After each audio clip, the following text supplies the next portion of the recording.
अब जो टॉपिक है वो है structural representations of organic compound. Structural representation of compound, यहाँ ऑर्गेनिक कंपाउंड के रिस्पेक्ट में हम स्टडी करेंगे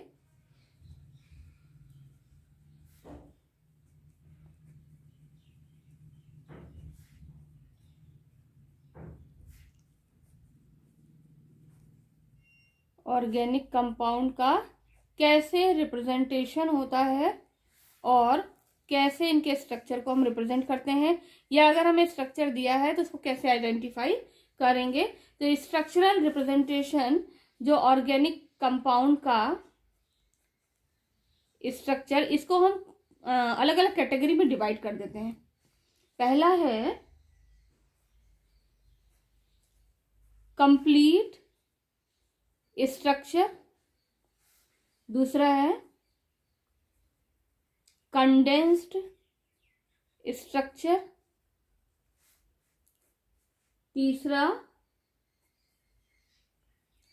बॉन्ड लाइन फॉर्मूला, और चौथा फोर्थ है हमारा 3 डायमेंशनल स्ट्रक्चर। अब इसमें से पहले कंप्लीट एक एग्जांपल लेते हैं, उसको फिर अलग अलग पार्ट्स में डिवाइड करके कैसे इनके स्ट्रक्चर बनाएंगे। तो किसी एक एग्जांपल के लिए पहले हम इसको 4 पार्ट्स में डिवाइड कर लेंगे। कंप्लीट स्ट्रक्चर की ऐसे ले लेते हैं, एग्जांपल हमने लिया, एक एग्जांपल से एक्सप्लेन करेंगे। C2H6 it is ethane molecule. इस इथेन मॉलिक्यूल को जब हम लिखते हैं कंप्लीट स्ट्रक्चर के फॉर्म में, तो कंप्लीट स्ट्रक्चर इसका क्या होगा कि 2 कार्बन है, C2 का मतलब 2 कार्बन की चेन, और H6 ये हाइड्रोजन। ये हो गया कंप्लीट स्ट्रक्चर।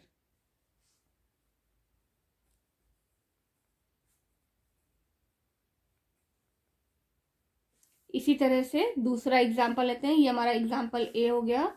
फिर कंप्लीट स्ट्रक्चर में ही एग्जांपल बी लेते हैं, एथीन C2H4, कार्बन कार्बन के बीच में डबल बॉन्ड और 2 हाइड्रोजन, दोनों कार्बन पर 2-2 हाइड्रोजन जुड़े हुए हैं, C2H4। तीसरा एग्जांपल लेते हैं C3H8, it is propane, C 3 carbon और टर्मिनल कार्बन पर 3 हाइड्रोजन, बीच वाले पे 2 हाइड्रोजन। ये जो मॉलिक्यूल है ये रिप्रेजेंट कर रहा complete structure of propane, it is ethene. अब कंडेंस्ड स्ट्रक्चर बनाएंगे, कंडेंस्ड स्ट्रक्चर। कंडेंस्ड स्ट्रक्चर जो ये कंपाउंड था एथेन, जिसका हमने ये स्ट्रक्चर बनाया था, इसको हम लिखते हैं C2H6, और C2H6 को ही हम यहाँ ले लेते हैं, तो इसको हम लिखेंगे CH3CH3। It is condensed structure of ethane. इसी तरह से प्रोपेन का कंडेंस्ड स्ट्रक्चर क्या होगा, CH3 CH2 CH3, क्योंकि ये पहला कार्बन, ये दूसरा कार्बन और ये तीसरा कार्बन, 1 2 3 कार्बन, फर्स्ट कार्बन पे 3 हाइड्रोजन है तो CH3 हो गया, सेकंड कार्बन पे 2 हाइड्रोजन है तो CH2, और थर्ड कार्बन पर फिर CH3। ये हो गया कंडेंस्ड स्ट्रक्चर प्रोपेन का, ये और ये हुआ एथेन का। इसी तरह से एथीन का कंडेंस्ड स्ट्रक्चर हो जाएगा CH2 डबल बॉन्ड CH2। जहां पर सिंगल बॉन्ड होगा उसमें हम कंडेंस्ड स्ट्रक्चर में सिंगल बॉन्ड शो नहीं करेंगे कार्बन कार्बन के बीच का, लेकिन अगर डबल बॉन्ड है तो हम उसको शो करेंगे। ये हो गया एथीन का कंडेंस्ड स्ट्रक्चर। अब इसके बाद बात आती है बॉन्ड लाइन फॉर्मूला की। तो बॉन्ड लाइन फॉर्मूला में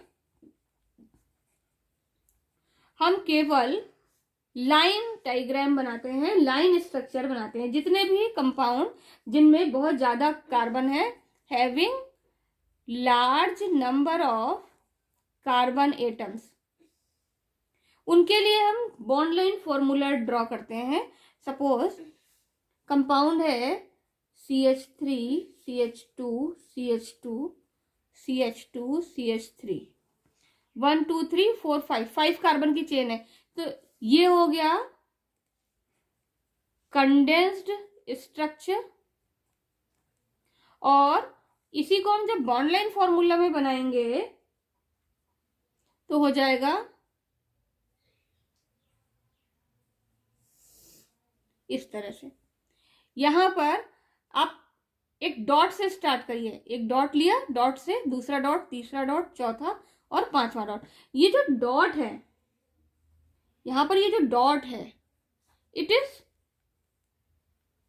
terminal and it is also terminal. और टर्मिनल किसको रिप्रेजेंट करते हैं? It represents methyl group.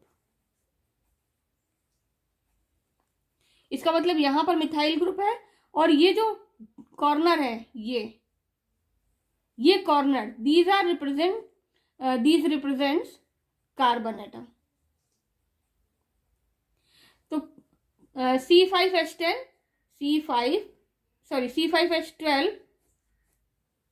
C5H12 को इस तरह से आप बना सकते हैं। इसी तरह से एक और एग्जांपल लेते हैं बॉन्ड लाइन फॉर्मूला का। सपोज आपके पास इस तरह का बॉन्ड लाइन फॉर्मूला है, ठीक। तो इसको आपको कंडेंस स्ट्रक्चर में लिखना है। तो सबसे पहले आप इसको काउंट कर लेंगे, 1 2 3 4 5 6, ठीक। तो यहां पर 1 और 6 पर क्या होगा? Methyl group. 2 3 4 5 2 3 4 5 इन पर क्या होगा?